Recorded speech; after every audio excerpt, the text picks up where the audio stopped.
আসসালামু আলাইকুম everyone. So মাসখানেক আগে টেডেক্সে একটা ভিডিও দেখা হচ্ছিল। সো ওই ভিডিওতে অ্যাকচুয়ালি বলতেছিল যে কেন এবং কিভাবে আমরা আমাদের অ্যাকচুয়াল বা প্র্যাকটিক্যাল প্রোডাক্টিভিটি ইনক্রিজ করতে পারি। হ্যাঁ, ওখানে অ্যাকচুয়ালি তোমার তিনটা স্টেপ নিয়ে কথা বলতেছিল। একটা স্টেপ হলো তোমার অ্যাওয়ারনেস, একটা হলো অবজার্ভ, একটা হলো এক্সপেরিমেন্ট।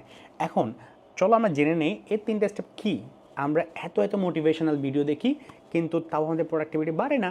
কিন্তু এই তিনটে স্টেপ যদি তুমি প্র্যাকটিক্যালি ফলো করতে পারো, তুমি যে কোনো স্টেজে হইতে পারো, অ্যাডমিশন ক্যান্ডিডেট হইতে পারো, এসএসসি লাইফে কেউ হইতে পারো বা আদার্স, তোমার প্রোডাক্টিভিটি ইনশাল্লাহ বাড়বে। ওকে, সো প্রথমটা হলো ভাইয়া যে অ্যাওয়ারনেস। সো অ্যাওয়ারনেস অ্যাকচুয়ালি কী? দেখো, আমরা আমাদের প্রোডাক্টিভিটি বা আমাদের কাজের মধ্যে স্পিডটা বা ভালো রেজাল্ট না আসার একটাই কারণ, আমরা জানি না সমস্যাটা কোন জায়গায়। সো তুমি আগে জানো যে না, অ্যাওয়ার হও তোমার প্রবলেমটা নিয়ে, যে তোমার প্রবলেমটা কী নিয়ে। ফর এক্সাম্পল হতে পারে তুমি 2 ঘন্টা 3 ঘন্টা সোশ্যাল মিডিয়া ইউজ করো, হতে পারে তুমি একটা ভিডিও দেখতে গেলে ইউটিউবে 3-4টা ভিডিও দেখে ফেলো, হতে পারে তুমি ঘুম থেকে উঠেই মোবাইল ইউজ করো।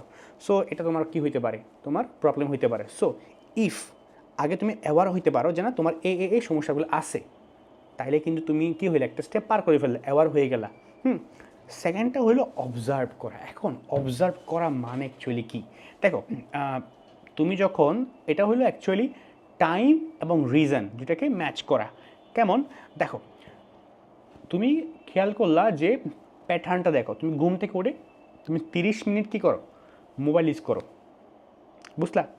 আবার তুমি খেয়াল করলা তুমি যখন 2টা ভিডিও দেখতে যাও স্পেসিফিক্যালি ইউটিউবে, এই 2টা জায়গায় তুমি 10 থেকে 15টা রিলস দেখে বসে থাকো। অবজার্ভ করলা। এখন তুমি অবজার্ভ কিন্তু কোন সময়ে কোন রিলস দেখতেছো, কখন কী ইউজ করতেছো, এই টাইমটাকে এবং রিজনটাকে ম্যাচ করলা এবং সেটাকে কী করলা, একটা তুমি হতে পারে হেবিট ট্র্যাকার, হতে পারে তোমার নোটপ্যাড, হতে পারে তোমার কোনো ট্র্যাকার অ্যাপস, যে কোনো কিছুর মাধ্যমে অবজার্ভ করে ট্র্যাক করে রাখলা। তাইলে এখন দেখো তুমি কিন্তু অ্যাওয়ারও হয়ে গেলা প্রবলেমটা নিয়ে, তুমি কিন্তু অবজার্ভটা করলা, ওটা প্যাটার্নটা বুঝতে বুঝে গেলা। এখন থার্ড নাম্বার হইল এক্সপেরিমেন্ট আ সলিউশন। এটাই হলো মেইন ফ্যাক্ট। যে কোনো কিছুতে তোমার যদি ভালো করতে হয়, ভালো রেজাল্ট পাইতে হয়, এটাই সবচেয়ে ফ্যাক্ট।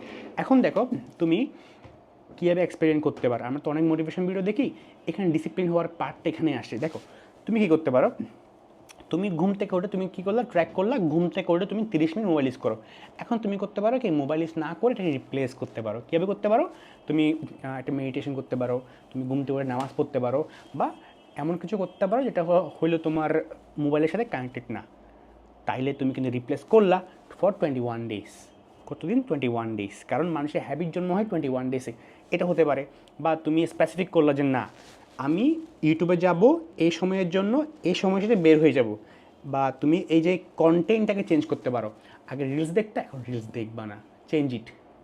ওকে, সো এমন ছোট্ট ছোট্ট চেঞ্জগুলো করার মাধ্যমে কিন্তু তুমি এক্সপেরিমেন্ট করার মাধ্যমে তোমার প্রোডাক্টিভিটিকে চেঞ্জ করতে পারো।